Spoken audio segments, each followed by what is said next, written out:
The repair shop on station Kepler 442 wasn't much to look at. Tucked between a protein synthesizer and a gravity regulator maintenance depot, the cramped space barely accommodated Elias Rowan and his collection of broken things. But children knew the way there, threading through the station's chrome corridors with worn stuffed animals, cracked data pads, and toys that had seen better days. Elias never charged them, not a single credit. "Your bunny's ear just needed restitching," he'd say, handing back a beloved companion to a tearful Centauri child. "Good as new." The station's adults whispered about him, the human who'd arrived 3 years ago with nothing but a toolkit and gentle hands. Some called him eccentric, others foolish. In a universe where humanity had spread across 17 systems, where human ingenuity had cracked faster than light travel and terraform hostile worlds, Elias Rowan seemed content fixing toys. But the children loved him, and that mattered more than the whispers. It was a Thursday cycle, station time, when everything changed. The airlock alarm shrieked.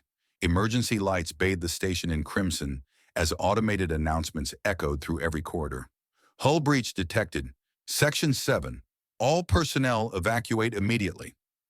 Elias was halfway through repairing a music box when the alert came. He grabbed his emergency respirator, then paused. The Children's Recreation Center was in Section 7, and it was story hour. He ran. The corridors were chaos, adults scrambling toward escape pods, security personnel herding civilians.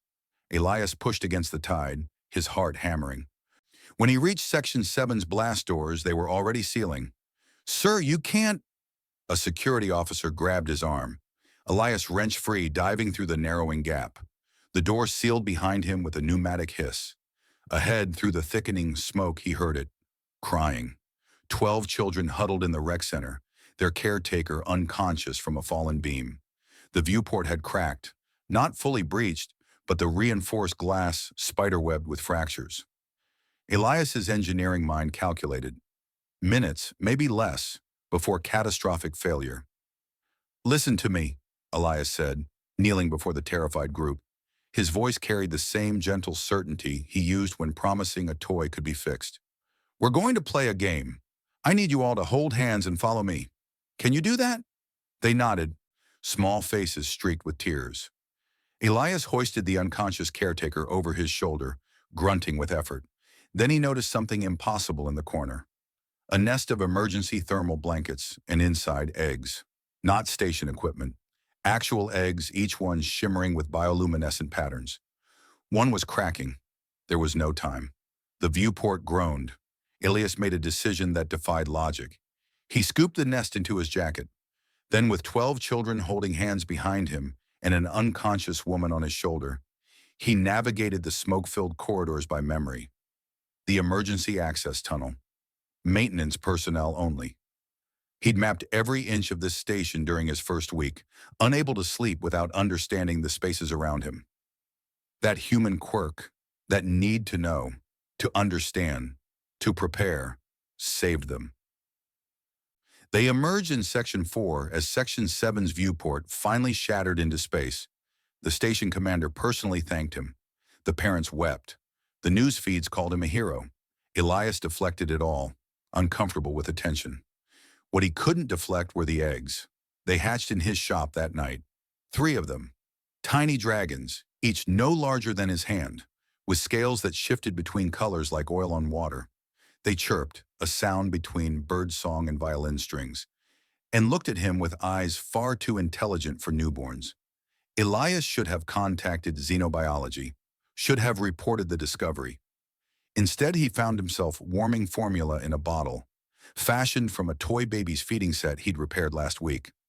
The smallest dragon, iridescent silver blue, crawled into his palm. When it looked at him, Elias felt something shift in his chest. A connection, wordless but profound.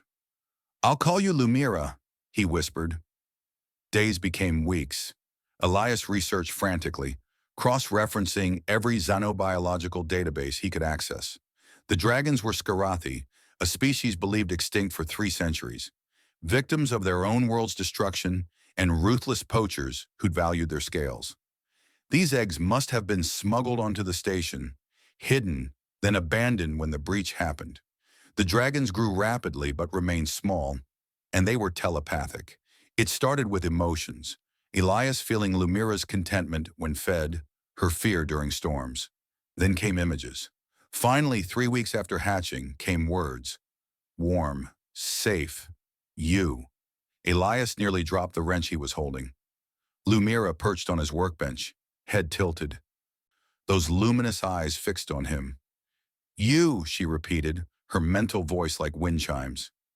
Dad? The word hit him harder than any asteroid impact. Elias Rowan, who'd left Earth after his daughter's death, who'd traveled to the edge of known space to escape memories of bedtime stories and scraped knees and laughter that haunted him. This human who fixed toys because he couldn't fix the one thing that mattered, found himself weeping. I don't know if I can be, he admitted aloud. All three dragons crawled closer. The largest, bronze-scaled, radiated stubborn determination. The middle one, pearl white, offered wordless comfort. And Lumira, smallest and brightest, whispered, already are. Fixed us. Keep us safe. Teach us. Love us. Isn't that what dads do? Elias looked around his shop, at the repaired toys waiting for pickup, at the tools he'd used to mend 1,000 broken things, at these impossible creatures who'd chosen him. Humanity had conquered the stars through determination, through the refusal to accept that anything was truly broken beyond repair. Maybe that included himself. Okay, he said softly, gathering the dragons close. Okay, I'll try. Lumira's purr resonated through his chest. Not try, do. Humans always do. That night, Elias Rowan, toy repairman, accidental hero, adoptive father to the last Skarathi dragons, sat in his cramped shop and felt something he hadn't experienced in years.